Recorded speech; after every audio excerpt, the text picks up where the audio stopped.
What is up, everybody? Happy Monday. I hope you all had a great weekend. John, how was your weekend? I had a great weekend. How about yourself? It was great. I did this Sunday live mock draft, which was fun. I had this whole desk to myself. I felt like Dwight in The Office when he gets like mega desk. Oh, yeah. Yeah. You know, I felt really bad. I was out of town, so, you were here trying to figure it all out by yourself and getting it going. And I was sitting in a car just talking on the phone. So I really appreciate you taking over. And of course. Thanks everyone who tuned in, and to everyone that actually joined us in our mock draft. Thank you guys. It was really fun for me. Yeah, John actually all weekend, he was sitting in the brewery, man. Yeah. Lucky you. Yeah, I got to check out some breweries in Savannah. Went there this weekend. Got to check out Southbound Brewery and Moon River Brewery. Picked up beer from both of them. Today we're drinking the one from Southbound. One of the ones from Southbound. One of the ones from Southbound. And from so far how this one tastes, we'll probably be doing the other one that I got pretty soon. Yeah. This one right here is the Mountain Jam. It's pretty dope. It's a Southern lager. It's a 5.0 ABV, and it's really light. And we'll get to a better review about the taste and after we get some more sips in. Beautiful. I don't know if you noticed or if they noticed, but we got a cool little piece of art up here. Yeah, luckily when I was there, I checked out their merch, and they have this really sick little sign.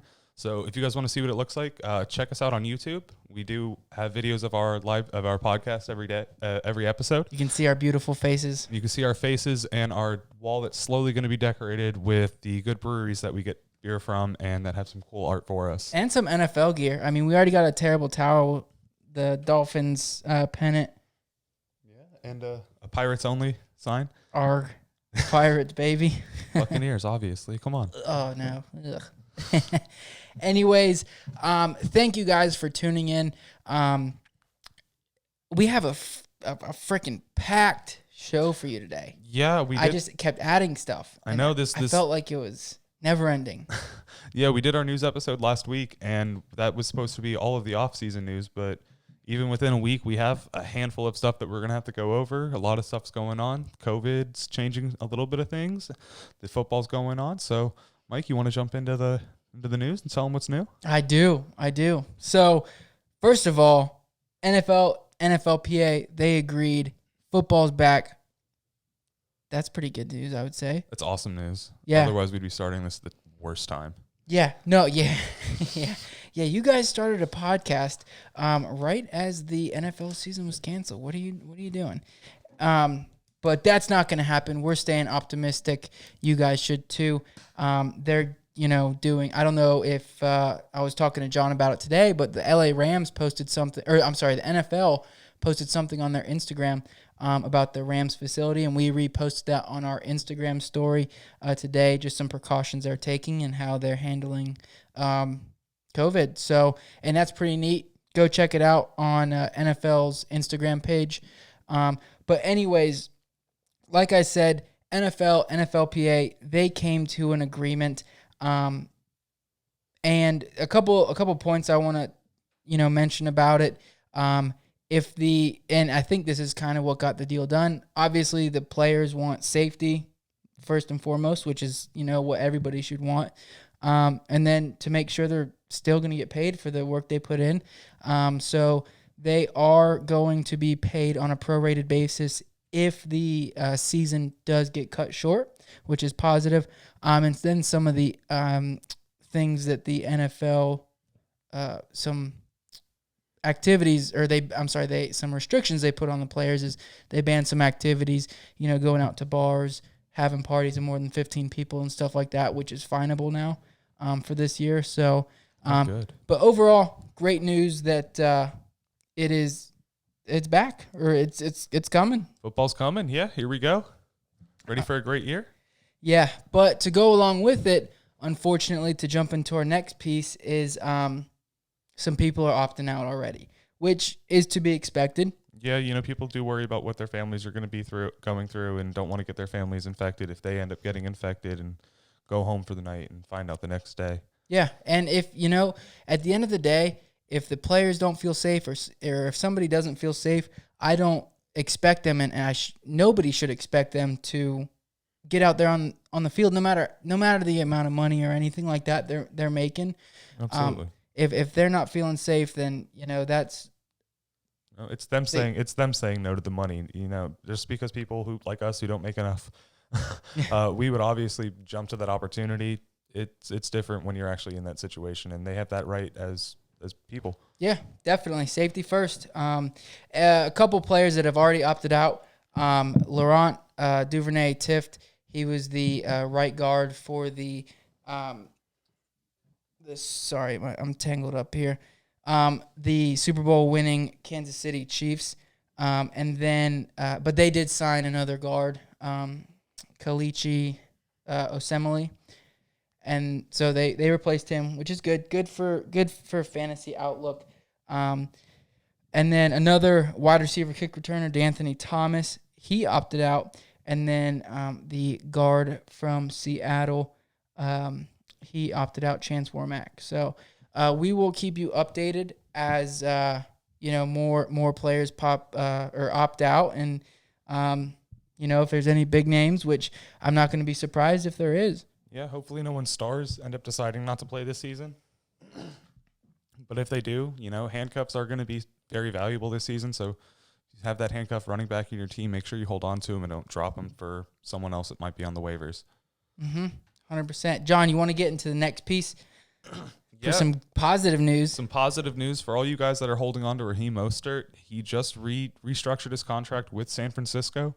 They didn't add any extra years, but they did add some more money to it, so he's going to be happy while he's there, at least till it's time to restructure it or re-sign a new one. So you can hold on to him for a couple more years. You can feel secure drafting him this year and making sure that he's going to have some value for you and actually be on that team and not holding out and making sure he's going to be on the field for you. Yeah, no, 100%. Currently, his ADP is he's going off the board at running back 26, ADP 56 in a standard league. So some other running backs going around him are my page it reloaded, but anyways, right behind him, Jonathan Taylor at running back 27, and Todd Gurley at 25. I like Todd Gurley over Raheem Mostert. Yeah, Todd Gurley is someone who's getting drafted pretty late for someone who can have so much potential. So I'd take him up on that. Yeah, but for the guys behind him, I do like Raheem there, especially in that offense. So they restructured. He's happy. San Francisco's happy. That's a good thing. Yeah, it's a good thing. But yeah, following that, we've got a pretty remarkable story. Alex Smith got cleared. That's insane, Did you see that ESPN special? I did not. No, I didn't. I really wanted to see it. It looked like it's going to be great. And now that we're talking about it, it might be what I fall asleep to tonight. Yeah, because if you haven't seen it, go watch it. It's amazing, from the game to the first surgery to he's losing his leg to, it's kind of gross. You see, all the infection and stuff. His leg is mangled. But good thing is he's back. Do you think he has any fantasy value this year? I actually picked him up in one of our 2 quarterback leagues. See, in a dynasty league this year in a redraft league, I would not. Just because we don't, he hasn't played a game in a while. We don't know what he's been doing as far as training. Just because he's been cleared doesn't mean that he's ready to play. It just means that the team's, he's ready to practice and get back with the team. Right. So let him get some practice in, let him get some more training in, and then see how he ends up sitting. I would say in a dynasty league, he was someone that was balling out and having one of the best seasons of his career when he was getting hurt. And so pick him up in a dynasty and hold on to him. Yeah, especially, like I said, 2 quarterback leagues. Potentially we don't know what Dwayne Haskins is going to do. So, there's potential. Pick him up while you can, if you have that extra roster spot in a dynasty league or a 2 quarterback league. Just pick him up and hold him if there's nobody else there out on the waivers. After that, our our Dolphins, baby, they grabbed, this star tight end. No, not really a star. I guess this is why the Bears was holding on to so many tight ends on their roster. Yeah, they're have just going to start selling them off right now. 7, I think. I mean, draft picks are great. If you can hold on to people that you're going to end up getting cut anyways, you can start sending them off for 3rd and 4th, 5th round picks somewhere. Well, we sent to 7, thankfully. Well, we're smart. Look at this rebuild. We're doing great. Yeah. So, but if you can get draft picks based off of players you were going to be cutting in the future anyways, might as well do it. Yeah. So the player we're talking about is Adam Shaheen. He had a pretty decent college. I was looking at his college stats. The last 2 years, he had over 800 yards each of those years, and he has been injured quite a bit. The past 3 years. He's missed some games. So, fresh start in Miami. If it works out for Miami, then, great. But I don't see him having, no fantasy value whatsoever. I mean, the Dolphins are barely keep their tight ends relevant in fantasy. Mm-hmm. So there's not going to be any secure spot, especially with Gasecki's breakout beginning last season and hopefully continuing into this season. Yeah. So then following that piece of news, we got a pretty big trade in the NFL world. Jamal Adams going from the Jets to the Seahawks. Do you think that affects, any of the NFC West at all? Any of their receivers, Cooper Kupp, Robert Woods? It's really hard to predict how many interceptions your opposing quarterback is going to be throwing, just because that you have, the Legion of Boom 2.0 back there possibly. They're building. So I wouldn't, if anything, the hit's very, very minor. I mean, even for the Seahawks, when I'm doing their projections, I'm only adding, maybe a drive and a half a game to maybe only a drive for the Seahawks based off of Jamal Adams being there and forcing a turnover and getting the ball back in Russell's hand a little earlier. Mm-hmm. Even if it does affect them, it's such a slight value that it's not something I'm too worried about. But you don't think it affects any of the receivers in that division, playing them twice a year? Minuscule, a little bit. It's very minuscule. It's maybe on a per game basis. You might want to. It adds that I have to check that receiver week by week, make sure who they're matching up against, and see if maybe someone on my team has a better opportunity.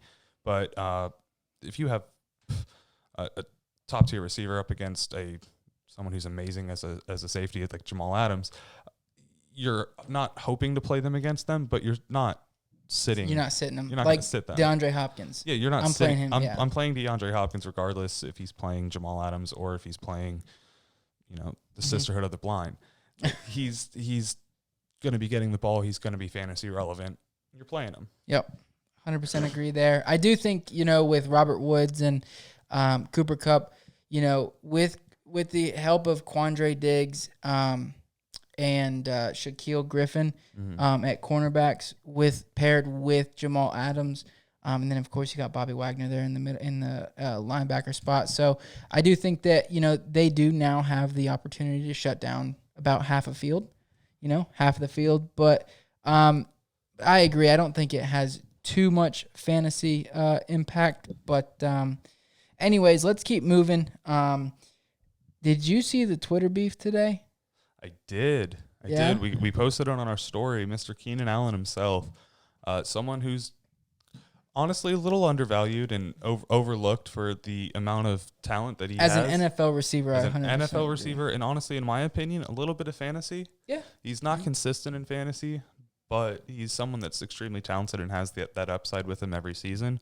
But we were talking about the beef between Keenan Allen calling out Tyreek Hill, Mike Evans, and Chris Goodwin. Yeah, shout out Chris Goodwin. I went to the page that he tagged. Some random dude that hasn't been on Twitter since 2013. Oh, I bet he got followers today. He meant Chris Godwin. Oh, good for him. So, so we're talking about Keenan Allen saying that he is actually a better receiver than Tyreek Hill, Mike Evans, and Chris Godwin, and actually calling him himself the best receiver in the AFC West. Mm-hmm. And I don't know how I feel about that. I mean, let's go through the top receivers on each team. You've got Tyreek Hill, obviously, for the Chiefs. Mm-hmm. Obviously, in my opinion, Tyreek Hill's a much more elite receiver than Keenan Allen. Keenan Allen might have that big body, a little bit of a bigger body, so he's able to maybe be more a little aggressive with his catches than He runs better routes too than Tyreek Hill can have. Tyreek Hill opens the field and changes how a defender plays him. Your defenders are still playing Keenan Allen how they play football, not to shut down a different skill set. Mm-hmm. So over Tyreek Hill, no. What about Cortland Sutton? No, not even close. Or I'm sorry, Cortland Sutton's probably a little bit closer. I'm sorry, Tyreek Hill and Cortland Sutton's not even close. Sorry. Keenan Allen and Cortland Sutton. I would probably take Keenan Allen. I would there. I think that just the way the teams worked out, if Keenan Allen was on the Broncos, maybe not with Drew Lock, but when, I thought you were a Drew Lock lover, man. Different skill sets. Yes. Again, different skill sets. It's hard to compare receivers at the higher end just because you're talking about how players play football, not who's better at the same way two players play football. But I would probably take Keenan Allen over Cortland Sutton. I would. And then any of the Raiders receivers, I'm taking Keenan. So what about up against Chris Godwin and Mike Evans? It's a little tougher. They're kind of all in that same tier break, like that same tier, and at their own like archetype. I think Mike Evans is someone who again has always been undervalued and has that big body. I see, especially after last year, I see Mike Evans and Keenan Allen in the same tier. Chris Godwin a tier ahead. Okay. Yeah. I mean, I'm kind of curious to see how Chris Godwin does this year. Yeah. I think last year his stats were a little inflated by Jameis dumping the ball out everywhere. But that's not to say that maybe it was Mike Evans whose stats were inflated and just was a beneficiary of I sat there for a second and questioned it and thought I was going to be right, but beneficiary of someone who's just throwing the ball deep and throwing the ball all over the place, hoping that someone's there to catch it because he can't see the field. Okay, I like it. So, and then we'll move to our last piece of news, and that is Darius Geis. So 2 Washington football team members have been cleared today. Darius Geis got cleared. I like it. He's going to be, I think, the, first back there. He's not going to, I think it's going to be a committee or somewhat of a committee. He's going to get the majority of the carries. I think I have him projected for around 180 carries and then AP around 100 range. So, I definitely think that as long as he can stay healthy, we saw it in college coming out. He was expected to be a solid running back, fantasy wise. What's his ADP? So right now his ADP in a standard league is actually 67, which makes him the wide running back 28 off the board, going just behind Raheem Mostert, who we just spoke of, right before Kareem Hunt, and. Carry on DeAndre Swift, Damian Williams. Ooh. Again, Raheem Mostert was one behind Todd Gurley, so it's possible Todd Gurley could fall to at this point. Are you taking Todd Gurley, Raheem Mostert, or Darius Geis?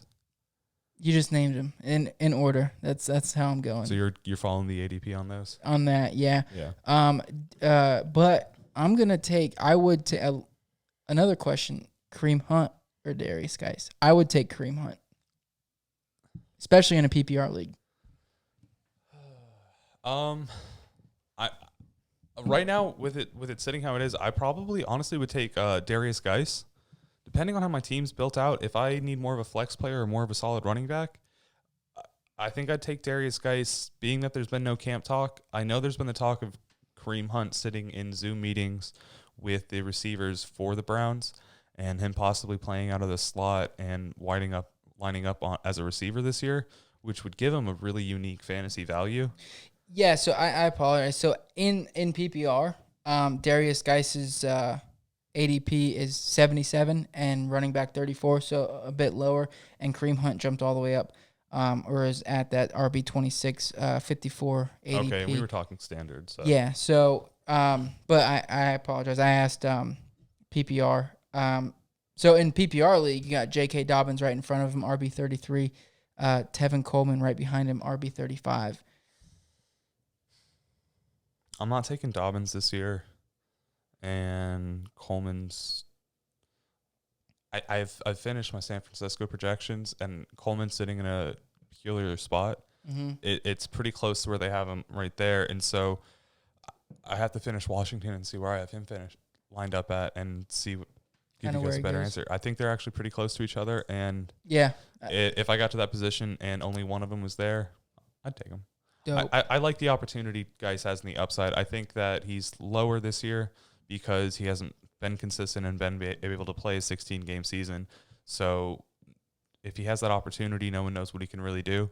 So by that draft pick, I'm taking a risk. Yeah. So that'll do it for today's news. That was a lot. Yeah. We went all the way to H. A, B, C, D, E, F, G, H. That's a lot. It was like 8. A, B, C, D, E, F, G, H. Yeah, it's 8. I can count and I can Almost got to I. say my alphabet. So anyways, let's get into a segment that I think is going to be a great one. I'm excited. Yeah, so John and I were spitballing segments earlier yesterday, and we were trying to figure out something that we could do, something quick that we could do to give you some value in the upcoming, since it is draft season, and in your upcoming drafts. So what we came up with is a little draft or pass based on their ADP. Who are we taking? Oh, nice. Yeah. You know, gotta add some tunes to it. We'll get it soon. Yeah, we'll get it. But yeah, so we're going to talk about some players that kind of have maybe some question marks around them. You know, some that maybe people are maybe a little bit uneasy on. Yeah, some players that could be really hot this year or could be really not. Yeah, hot or not. Another answer, another title we could use. There we go. Yeah.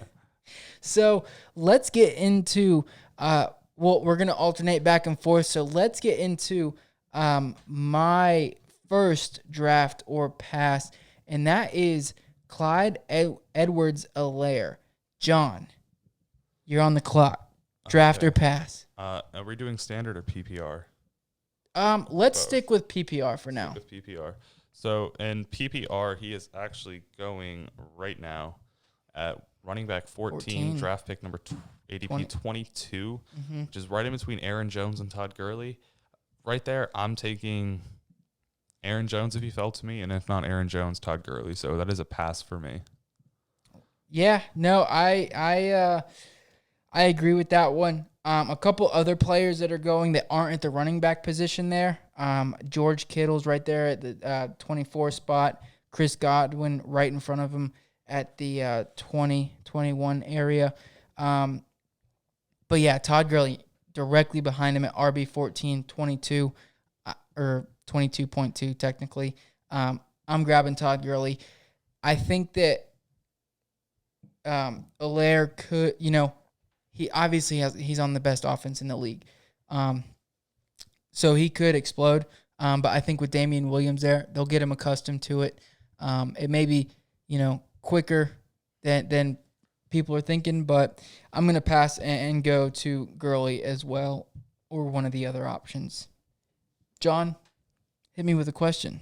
So Mike, my first draft or pass for you is going to be actually Chris Carson. Ooh. Someone who's shared a backfield a little bit with Rashad Penny last year. So are you confident taking him right now? And at PPR, he's running back 19, ADP 32. No. You are not taking I'm Chris staying Carson. away. And why is that? He has fumbling issues. Okay. We saw him. Can't argue. Yeah. I think he had 7 fumbles last year, I believe is what he had. And I just don't feel comfortable in that situation. With Pete Carroll there, pulling him off the field, disciplining him, giving him a little smack on the wrist because he fumbled. And he's had fumbling issues throughout his career. Le'Veon Bell actually is going right behind him at RB 20. And actually, isn't that a little sneak peek? It is a little sneak peek. Hint. Yeah, Pay so attention later, guys. anyways, yeah, at ADP 30, right at 33 as well, that 32.9 spot. Le'Veon Bell's going there. They just drafted Mekhi Becton to add to that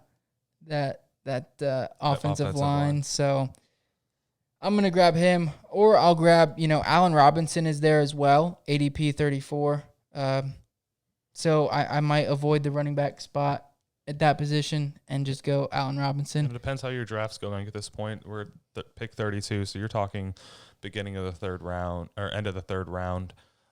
So, you could be heavy on the RB and really need a receiver at this point, or you could need that running back. But even if I need the running back, I'm passing. I'm passing on Chris Carson myself. Again, I'd be picking up Le'Veon at this point, maybe David Johnson even over Chris Carson. And I'm not a big David Johnson lover this season.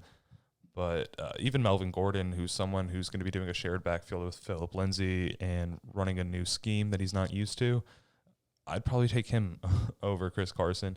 And that's because I have a lot of faith in my boy Rashad Penny to eat up at that backfield. Not take it over, but eat it up just enough to not make Chris Carson the most relevant player. You think he'll finally get into the mix? Oh, no, not enough. But Really? just enough to not make Chris Carson that value at 32. Yeah. Right now makes him RB19. I'd like to see Chris Carson down there in the 30s. Yeah, no, I completely agree with that. But anyways, let's get into the next draft or pass. And this is a pretty... we're getting deep. Yeah, we're getting really deep. But I definitely think that it's a good one because he's coming off an injury. He's still injured. Might start the training camp on the PUP list. If he's on the PUP list at the beginning of the season, obviously he misses the first 6 games. Alshon Jeffery, draft or pass, John? Right now he's going at the ADP in a PPR league of 164, which means he possibly could go undrafted depending on how the draft swings in your leagues. At that point, realistically, he's someone who you could pick up. I don't really like the Eagles' offense as far as fantasy value, just because as great as Carson Wentz can be, it gets peppered all over the field to where it's hard to pick a clear number one. They get plagued with injuries. So I try to avoid that offense unless someone's having a great year and I can pick him up late and maybe get a good trade on him. So I'm passing on him. And in my 14th pick, I'm taking the wildest wild shot that's still on the board. And at 160, it can be anyone. If you have the highest upside at any player that you think might have the great opportunity, you can take them. This is where you pick your undrafted sleeper that you don't want to hit the waiver wire. Like Allen Lazard? Like Allen Lazard, someone who Aaron Rodgers has talked extremely great about. He showed it last year. Trust him. Had a handful of great games. You've got even Robbie Anderson, who's going over to Carolina, who's been trying to get that breakout game and breakout season where he's really a fantasy guy, and maybe he finds a spot in Carolina. I don't really think he does, but it could be someone that you found to have that opportunity there. Yeah. No, I agree. Larry Fitzgerald's around there too. And he had a, quiet, decent season last year. He's always Hunter Renfro's going at 218. I do like Hunter a lot. I have him in a couple dynasty leagues, and he showed some big flashes last year at the end of the year. So, he could be. We saw him in college, and he was, he always worked hard and made himself, available, open, put himself in the great situations. So, he's a good one there. My boy Rashad Penny's going in that area. So, yeah, I think I'm going to pass on Alshon Jeffery this year just due to the injury concerns, and I'd rather grab that high upside sleeper like you were saying. John, you got one for me? I do. So coming in at my second one, we've got at ADP 37, making him wide receiver, number 14 off the board, Mr. Boom or Bust himself, Amari Cooper. Like you said, boom or bust. But I like his upside, and I'm looking at the receivers going around him, and it hurts. It hurts. Low. Yeah, it hurts my heart. I mean, high upside or higher end. He's being drafted as a high end wide receiver too, and I mean, I think he'll be a wide receiver 1 this year. but it hurts my heart because Calvin Ridley's right there, the wide receiver 16, and I have him, ranked so high this year. Yeah. But I think I'm going to draft him. And here's why. I think that you've got he was clearly, obviously you've got Michael Gallup, you've got CeeDee Lamb, but I feel like Amari Cooper, they lost Jason Witten. Amari Cooper is going to be that safety net that Dak can go to. They paid the man. They paid the man. As we see with Dak's contract situation, they are stingy. So the fact that they want to pay the man means that they're gonna get their dollar value out of him. Yeah. So he's gonna be their number one targeted receiver this season. And he may, there's gonna be weeks that you're like, damn, why did I draft him? But then there's, kind of like last year, he's gonna have his ups, he's gonna have his downs, but he's gonna have more ups and downs. Yeah, and if he was an ups only kind of player, you wouldn't be finding him down here at wide receiver is the 14th wide receiver off the board. If he was an ups only receiver, he'd be 1 or 2. Right, and I think his ceiling is a top 5 receiver. Absolutely, top 4 potentially. Depending how he clicks. If he has a handful of up games in a row, great. You kind of just got to look at the defenses he's playing against, but then you'll find it really isn't defense dependent. It's more dependent on whether or not he wanted to show up.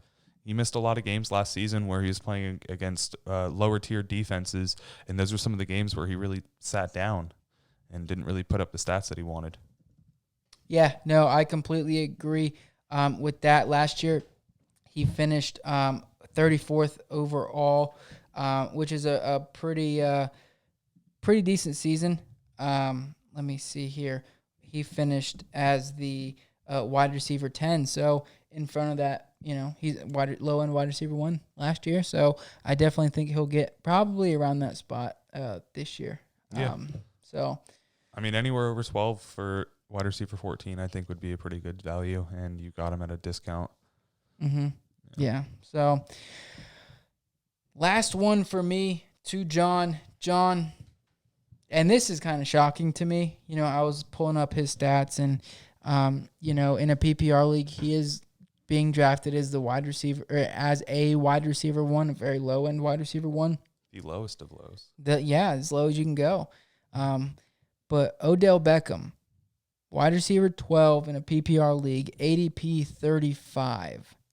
Are you drafting or passing Odell Beckham? I am passing. That wide receiver 12, we were just talking about Amari Cooper, you're finding at the wide receiver 14 spot. So I'm more confident in Amari Cooper this season than I am in Odell Beckham. At least with Amari, I know I'm going to get those big games, and they might not come every game, but they come periodically. Odell, we saw last season, who supposedly was supposed to be hurt, so maybe he's primed to come back. But in an offense that has so many mouths to feed and so many places where you have quality receivers, with the addition of Austin Hooper out there as well, and Kareem Hunt coming back full time, Odell's not the only person that's a really viable option. Jarvis Landry. In that offense, you got Jarvis Landry, David Njoku, Austin Hooper, Nick Chubb. Everywhere you look, you've got talent. Kareem Hunt. So I'm going to stick with Amari Cooper, who's in a similar situation where there's talent all over the field, but he's more of a clear-cut one compared to Michael Gallup or CeeDee Lamb coming into the season than I find Odell to be against Jarvis Landry, who found himself a great time in Miami as their number 1 wide receiver and did very well. Mm-hmm. So, I think in a PPR league, I would be passing. In a standard league, though, I would be drafting him just because of his upside. Just so you guys know, his standard ADP is 68, and he's wide receiver 26 off the board. So, John, you got one more. Give it to me. So my question for you is going to be another receiver for you, Cooper Kupp, Rams wide receiver, questionable number 1 receiver for the team, getting drafted at wide receiver 14. So we're still in that same range we've been talking about. And current ADP is at 39. Yeah, Jared Goff loves him. Jared Goff loves him, and that makes me gravitate towards him. I think that, actually, I'm sorry. I was projecting the Rams over this weekend. And I've been leaning Robert Woods, and I still love Robert Woods, especially for where he's being drafted. But I was like, Cooper Kupp doesn't look bad, as I'm projecting him. So in a PPR league, Jared Goff loves him. I think I'm going to draft him. It hurts my heart again because Calvin Ridley's right behind him at the wide receiver 16. But I just think his upside is so he's got so much upside. He has been, injury prone. The 2018 season, he had the ACL tear and surgery. So last year luckily he didn't miss any games. So I'm going to draft him. I'm going to draft him this year. Draft him. Yeah. Wow. So personally, I like this. I'm going to stay away from Cooper Kupp, knowing that I can pick up the wide receiver on the other side of the field of him much later on in the draft, and I can grab another value that's still up there. And I think that him and Robert Woods are going to end up pretty similar this season. Last season, I think Cooper Kupp, he had 525 yards after catch, put him number 4 in the league. And if you look back at his game film, a lot of those were on like barely broken ankle tackles. And I know that's where a lot of receivers do make up some of their yards after catch, but that was a lot of his breakaway runs and even touchdowns last season.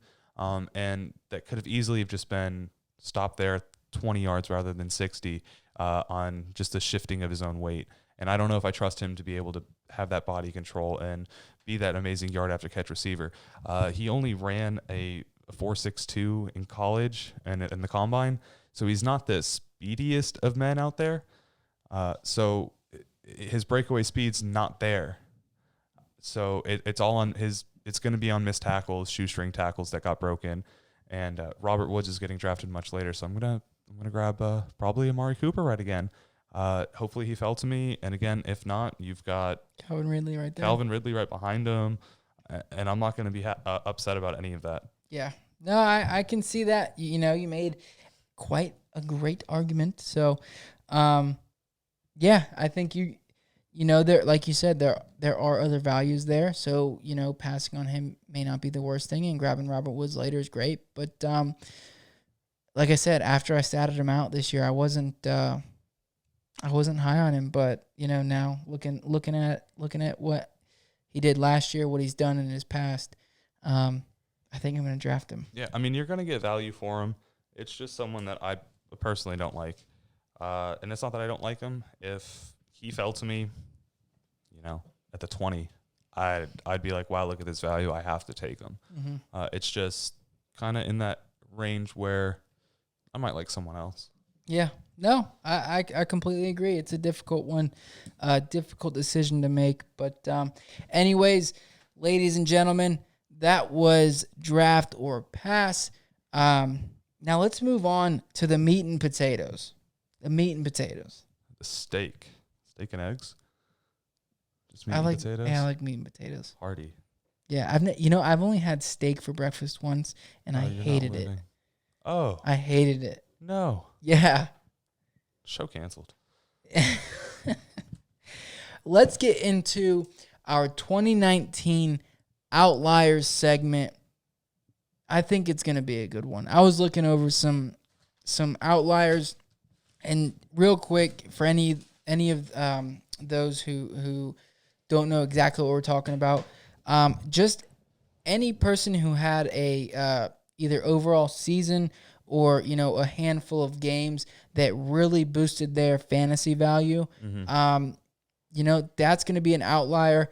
Anybody who had a record breaking season, something like that. You saying those records can't be broken again? I just don't think 2 years in a row. I mean, we'll talk about Michael Thomas's catches. You got him? Is that one of yours? No, he's not on this because I did not predict him to do that again. But he is fairly close. Yeah, no, I have him pretty high as well. I mean, but anyways, John, you want me to get started, or do you actually? You go first. Okay. So we were doing our projections, and we found a lot of interesting things going on between some players. And when I was going through, one of the first receivers I went across that I was like, wow, this guy's kind of hard to predict what he's doing. It was actually Stefon Diggs. Last season, he had a complete total of 6 touchdowns, but yet he did happen to I apologize. He did happen to have a game with 3 touchdowns in that one game on 7 completions, meaning that in the other 14 games he had, he totaled 3 touchdowns on his 80 completions. So that just leads me to believe that on a 14 game, on his 15 game average, if I took that outlier game from him, took his 14 game stats, broke it down to an average per game, and then apply that to a 16 game point total, meaning that he even gets that 16th game that he ended up sitting out, that would move him all the way down in a PPR league from wide receiver 21 to wide receiver 36. Oof. And you're taking a huge hit, and that's saying that he never caught those 3 passes that game. And something I found out that he actually was ranked number 120 on red zone receptions. You know when he had this season? Hit me with it. 1. Oh, wow. 1 catch, one of his touchdowns of 6, they were actually in the red zone. He is a deep threat receiver who makes his money on breakaway speed, being shifty in the open field and getting away from everyone. So he didn't find that with the Vikings. He was getting great dots from Kirk Cousins, but he just wasn't doing anything with him. He would either get caught as soon as he got the ball. He didn't have much for yard after catch. I think he was ranked in the 40s. So I think that something that we're going to find is actually this season coming into it. He's at the new team, new offense, with a different quarterback. Less accurate quarterback. Less accurate because of the skills of the receivers that he had. Not saying Madden's real life, but he was actually ranked with a higher throwing. Oh God! Don't even bring the higher throwing power than Patrick. People aren't even going to listen to us now. Josh Allen's someone who has a really great deep arm, regardless. And if you watch any of the tape, it's there. So hopefully, just like how Patrick Mahomes can throw up a deep ball, he doesn't have the speed of Tyreek Hill, and he's not going to be able to get underneath of it like Tyreek Hill. But once Josh Allen is able to get that ball to his receiver, he is someone who can get away from that defender who's right there. Very shifty. And take it to the house or break it deep. So I think even though I'm saying that Stefon Diggs' touchdown totals last season were inflated due to that one game, and that without that one game, he would have fallen pretty low, he's still someone I'm pretty high on this season, going into this new offense and being the clear-cut number 1 for him. So still a great player to draft. But just keep in mind of what you're getting and take my my account to yourself and be like, wow, I don't know if I trust him now. Yeah. Yeah, when this guy's comparing Madden players to freaking I just said. Anyways, I'll get into my first one. And a lot of people are going to hate me, I think, for bringing this up. And don't get me confused by saying that he's not one, not a great quarterback, because obviously he is, and 2, not a great fantasy quarterback, because obviously he showed he was last year. But Lamar Jackson's touchdown percentage. So for those of you who don't know, you take the number of touchdowns he threw last year, and you divide that by the number of attempts, and that's your touchdown percentage. And he was all the way up at 9. I looked back 10 years. The league has been going into more of a pass-heavy offense. So, 2009, I was still in high school. I think I just got my driver's license that year. Oh, wow. Yeah. So, anyways, I was young. Definitely a lot better looking than I am now. But, anyways, one time has anybody else thrown a 9% touchdown rating? Which, I mean, that's crazy. But that's not really the stat I'm looking at. What I'm looking at is what they did the next year. And if you take all of the if you average out the touchdown totals, or touchdown percentage totals from the last 10 years, and then the touchdown percentage from the following year, and you take all those quarterbacks and you average them out, 7.66 was the average for the number one for the person who had the highest touchdown percentage. The following year, their average was 4.97. So that's quite a bit of difference.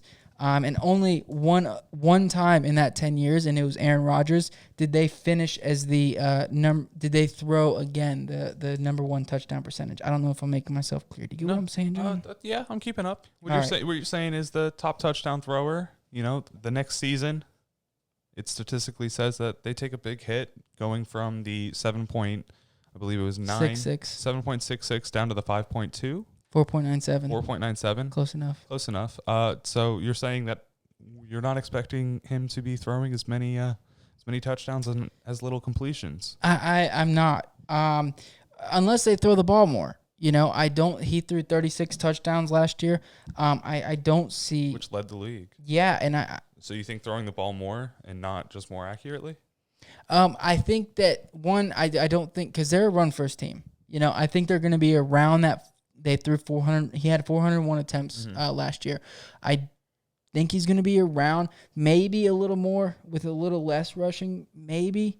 But he's not going to complete or throw as many touchdowns. I mean, it's not. But another great fantasy stat, and this is what I like because right now he's going as the quarterback 2 behind Patrick Mahomes.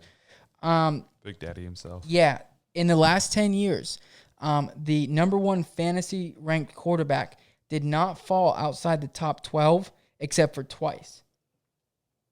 So that's really good. Confident. Right. So, and 3 times, so 3 out of 10 years, they finished as the quarterback 2. And 5 out of those years, they finished as the quarterback 7 or higher. So, he's being taken as the quarterback 2. With Lamar, I'm probably going to stay away from him. The biggest reason he was a fantasy asset last year is because he was drafted so late last year. So he was winning people leagues because he was drafted as late as he was. What are you thinking about? Do you think that are you going to take him at all this year? No, I personally never draft a quarterback that high unless he falls to me by at least 5 or 6 picks from where they're sitting.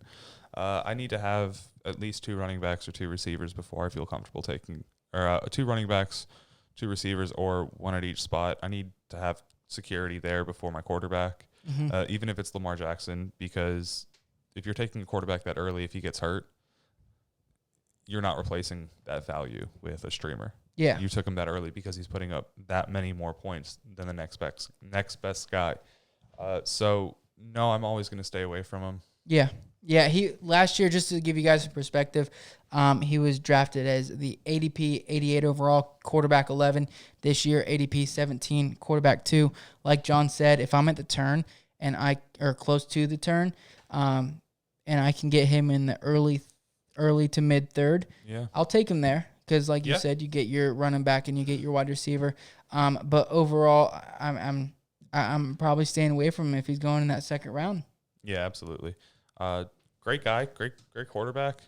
Amazing quarterback. Insane fantasy asset, but just not a position where I'm willing to take that much value and spend that much value on it. Right. Even for as great as he is. One question I do have to ask though is, do you not feel that his rushing ability creates his his touchdown percentage being as high as it is, and the way that he opens up the field and throws on the run as he's about to break the line of scrimmage, pulling linebackers down, opening up the field for his receivers more? 100%. Do you think they're going to be able to defenses are going to scheme out of that this season? Yeah. I mean, they didn't win the Super Bowl. Somebody did something right. Titans killed it. So I do think, they'll figure him out. There's smart coaches around the league. So, they'll figure it out. So Okay. Just a quick question I had to ask for you. Let's rapid fire these last 2 outliers. All right. One from me, one from John. Okay, so I'm going to move right into mine. Guy I have going up right now is someone we talked about earlier. Hint, hint, wink, wink. We got Le'Veon Bell. Last season, he was his first season with the Jets. He had just come off his year off after sitting out the season with the Steelers, asking for that big money, and ended up taking a little less money with the Jets. His yards per carry last season were the absolute worst of his career since his rookie season, and that was at a 3.22 average per carry. Going all the way back to 2014, he averaged a 4.7, a 4.9 in 2015, 4.88 in 2016, and a 4.22 in 2017. So this guy's someone who generally averages in that mid to high 4.0 4 yards per carry range, as well as his elite run pass catching, has 100 plus receptions every time he plays more than 6, or 100 plus targets every time he plays more than 6 games, at least with the Steelers. I think what hurt him the most this season was that he was coming into a brand new offense. He came off that year off, new coach and Adam Gase. Don't really like Adam Gase. Don't think he's the best fit. But I do know that both of them are playing for their contracts next season. I think Adam Gase has a bad season. He's gone. Le'Veon Bell's contract's up at the end of this season, and they're going to either be extending him, hopefully, or shipping him off for free agency. Yeah. And then last year, running behind the line, he actually was had his offensive blocking graded as the 62nd worst as far as running backs, meaning that on his rushing attempts and the blocking that he was provided, it was ranked 62nd in the running backs. They added Mekhi. Out of all the running backs. Out of all running backs, I get it. Yeah, so out of all running backs in the league, on the carries he had, on those plays themselves, the blocking grade was so low, it was ranked 62nd. And there's only 32 teams in the league. There's only 32 teams. But with the addition of Mekhi Becton, who's a 6'7" monster, I was watching some of his draft highlights this season, and he's bullying people. He's just throwing him around. I watch him throw this guy to the ground and just hold one arm on him and watch the play from the sideline. I just want to be 6 foot. It's nice. But so Sam Darnold's hopefully coming into his 3rd season and healthy.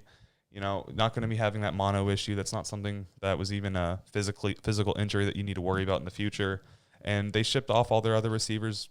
And besides Jamison Crowder, Quincy Nunwall's still there, but he's someone that's been injury plagued. They added Rashad Perryman. They added Denzel Mims. So you really just have Crowder, Herndon, and Bell as the people that were there last year for Darnold to rely on.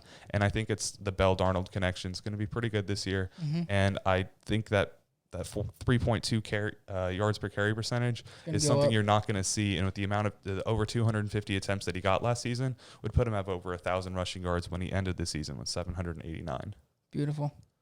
So, and I should have clarified at the beginning, outliers don't just mean, record-breaking seasons. They could also be bad seasons. Yeah. And that's kind of what actually my next guy, I was going to get into Aaron Jones and his 16 rushing touchdowns last year, which I don't think is repeatable by him. That's because of a 5-touchdown game. That's, again, just like Stefon Diggs, something you can't count on. So a 4 rushing touchdown game. I'm sorry. But same team, though, Davante Adams, his touchdown percentage, he the last 3 years when he became very fantasy relevant, respectively, in 2016, 9.9%, 8.5%, 7.7%. Last year, he dropped all the way down to 3.4%. That might be a 9. I've got really bad handwriting, so it's between that three. It's either a 3.4 or 3.9%, which is very low for him. Especially with the fact that he had 16 red zone receptions last season, which actually ranked him number 3 in the entire NFL, meaning he was catching that ball so close to the end zone. Which might have even inflated the fact that, Aaron Jones had all those rushing touchdowns, took away from those passing attempts at that 4 to 5 yard line. Yeah, actually, that was one of the stats I had for Aaron Jones. Let's hear it. Inside the 10, he had 17 touches, 10 touchdowns. He's a beast. Yeah, he's a beast. Or I'm sorry, that was inside the 5, man. I mean, 17 touches, 10 touchdowns. That's a ton. But anyways, I'm getting off topic. Last year, or 2016, Davante Adams finishes the wide receiver 7. 2017, as a 12 and 3 in 2018, and that was in a standard league. I think he's going to be up in that high-end wide receiver 1 range. That's where he's being drafted. I definitely agree with it. If you can grab him, I think he's going typically in the beginning of the first round, approximately. Yeah, I mean, right now in PPR, he's actually going at wide receiver number 2 at ADP 9. So you're going to be grabbing him first round, end of the first round. Are you comfortable with him being the second wide receiver off the board? If I'm going 0 RB, I'll gladly grab him as my wide receiver 1. Yep. So, okay. I mean, you would take him over Tyreek, Coolio, or DeAndre Hopkins, or Chris Godwin, or Kenny Golladay. All of those players, I think, could end up as the wide receiver 2 this season. I would probably take. It's hard. I mean, right now I have him projected for 9 touchdowns next year, just over 1,200 yards. So I would have to see how it compares to Julio. Julio's probably the only one that I'm, hesitant. But yeah, I'd be comfortable with taking him, depending on what strategy I'm going with. But I definitely think his touchdown percentage is going to, skyrocket into that. Yeah, absolutely. It's way too low for where it ended last season, and that's why we had the show. So, but anyways, that's our 2019 Outliers. Yeah. That was a pretty good show. Pretty good. Hopefully you guys got some useful information out of that. We just tried to pick up some weird things that we found as we're finishing up our projections. So let's get into the beer of the day. Yummy. Oh, that just sounds so good. Just so you guys know, we created that. We're custom made. Yeah, proud of that. That was probably one of our finest moments. But yeah, like John was saying, we're drinking at the beginning of the show. We're drinking on Mountain Jam by Southbound Brewing Co. out of Savannah, Georgia. It's their Southern lager, and it's great. It is beautiful. It's so far I'm finished my can. I almost snuck out mid-show, hoping that hoping you'd get on a nice little long rant. I could just sneak out and grab another one for us. We need a little cooler here next time. But so just on the generalness before we really get on it, it's something that it's a lager that has that hoppiness. Mike asked me if it was an IPA at first, but because it has that really beery hoppiness flavor at the beginning, but it's super light and super clean and crisp. At the beginning, like you said, I really did. When you first take the sip, it gives you that hoppiness an IPA does. But then after you take that sip and let it sit for a couple seconds, you can really tell it's a lager. And I'm not much of a lager guy, but I would drink this one for sure. Yeah. On the regular. I wish Southbound was like right down the road. Right down the road, only 5 hours. Yeah, speaking of, when I was there, I actually got to check out their tap room. And it's this nice little quaint little space. They have a nice little outdoor seating area that has some really nice lighting outside. They actually have this cat that goes around the brewery. That's cool. Yeah, he stays in the general tap room area, but he's a nice little guy. They let you know that he's there on his own accord, so be nice to him. But he made my trip a little bit better. So anyone that likes them. Yeah. But as far as the beer notes go, this is a Southern lager. Its ABV is 5%. IBU sitting at 30. So again, something that's not too heavy, not too bittery, but has enough to give you that real flavor, so you're not drinking some water. It's brewed with Citra hops, or Citra, Amarillo, and Cascade hops, and then it's malted with two-row wheat, articulated flaked oat, and flaked wheat, which all helps it smooth out the flavor. As far as the color, we poured a glass before the show, and it's this really pale straw color ale, and if set up behind the lights in our little table here, you get a little bit of amberness to it, which I don't know if it's just because these lights are so bright, but it's really beautiful beer, and it has a nice little thin head that foamed out pretty quickly and left a nice little ring around it. Beautiful. So, as for Southbound itself, they were established in 2013. And if you go to their website, they kind of talk about how they were brought together. And they're two friends, and they were brought together, they say, by the passion of good music, great company, and exceptional craft beer. And this is it. Yeah, this is the perfect type of beer to sit down and drink, either whether you're sitting in the sun or listening to some music. I know they do some live events at the tap room, and they actually have some scheduled on that if you want to check out on their websites right now. And if you're anywhere near Savannah, check them out. Get some beer. Yeah, so their website is southboundbrewingco.com. The can art is actually really neat too. I believe it's the Rockies from what I was reading. It's got a cool guitar going across that actually turns into the sun. We're going to post it on our Instagram at the Fantasy Tap so you guys can take a look at that. But there is also, a row of wheat. So kind of going back to that beer roots, which is pretty neat.